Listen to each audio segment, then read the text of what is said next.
The Australian journalist Cheng Lei has been reunited with her family after being detained for 3 years in a Chinese prison.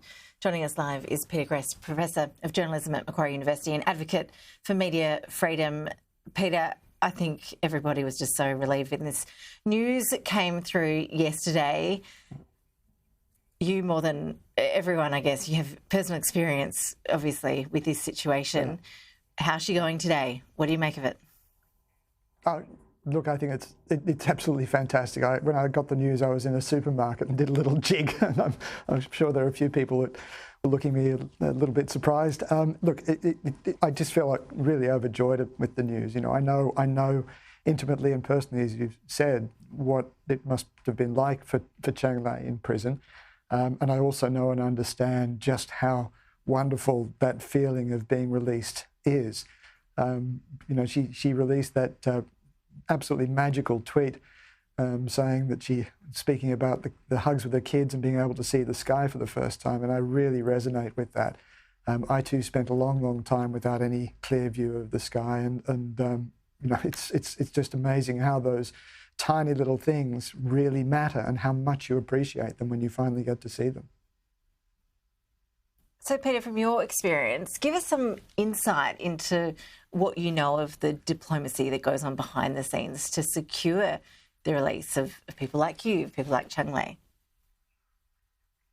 Look, as we heard from Georgia before the break, we will probably never know the full details of the kind of diplomacy that took place.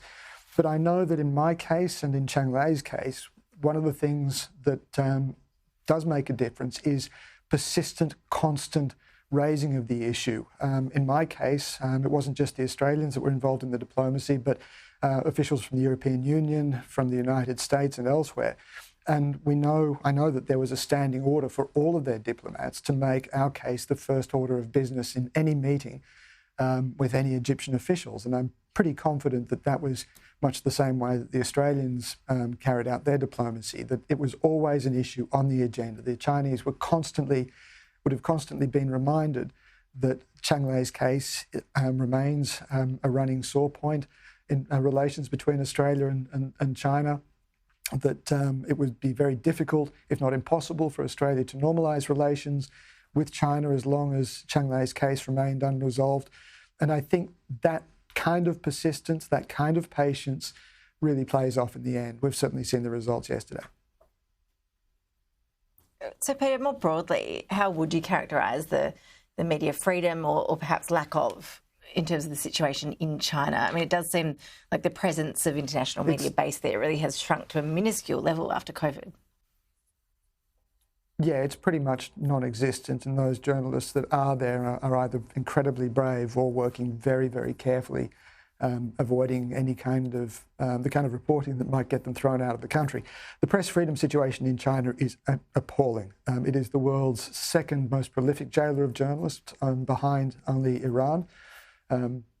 There are something like, I think it's 43 journalists that were imprisoned at the last census, and that was December 1 last year, and that would have included Cheng Lei, of course.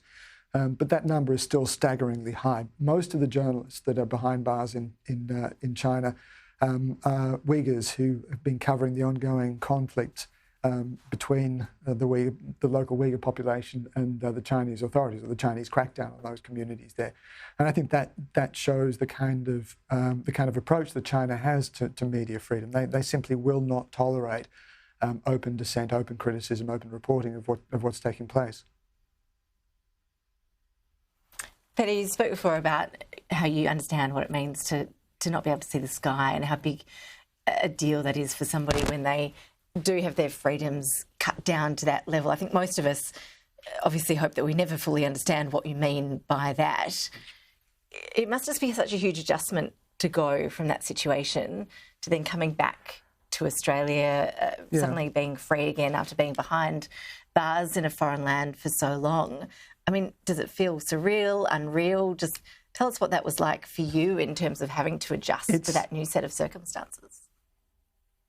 Well, look, there are a couple of things to be said here. First of all, you spend such a long time being hyper-vigilant, being very aware of being manipulated, of getting false hopes, of getting news that, or positive news that might end up being snatched away from you. And I know from my perspective, when I finally was released, it took a long time just to accept the reality of my release. In some ways, it's a bit like, I would describe it as a bit like Christmas. You know, as a kid, you kind of build up to Christmas, and you can see it coming, and you get all excited, and on the day you get up early and you have such a wonderful time. But imagine if you simply woke up one morning and found these gifts at the end of your bed, and you're not quite sure, is it really for me? Am I allowed to touch it? What happens if I open these things? And it really does take a while for it to sink in. In my case, too, my release happened very, very suddenly. I had absolutely no idea it was about to happen until literally only about 15 minutes before I was finally let out. We don't know at this stage how much warning Cheng Lei might have had of her release, but certainly the news broke here very, very suddenly, and it certainly seems to suggest that she wouldn't have had a great deal of notice either, and that shift can be really discombobulating. And I also know that it's not just adjusting to life outside of prison, it's adjusting to a completely new life that's utterly different from the one you were leading before. Cheng Lei was obviously building a life for herself as a high-profile broadcaster in China. That's now been ripped away from her, and she'll have to rebuild her own life back here pretty much from scratch. Once the dust settles, once all of the attention moves on, that also can be really, really challenging. I know from my own perspective, I went through some fairly dark periods of despair at trying to work out, how do I put my life back together in a meaningful way? Of course, that's not to minimise anything of the release and the joy that she'll be going through at the moment, but that's one of the challenges that she'll have to face. Peter, always appreciate your insights. Thank you. We hope that feeling of Christmas Day lasts for Cheng Lei, reunited with her 2 children late yesterday. We can only imagine that feeling. Really appreciate you sharing your experience too, Peter. It's great to have that insight.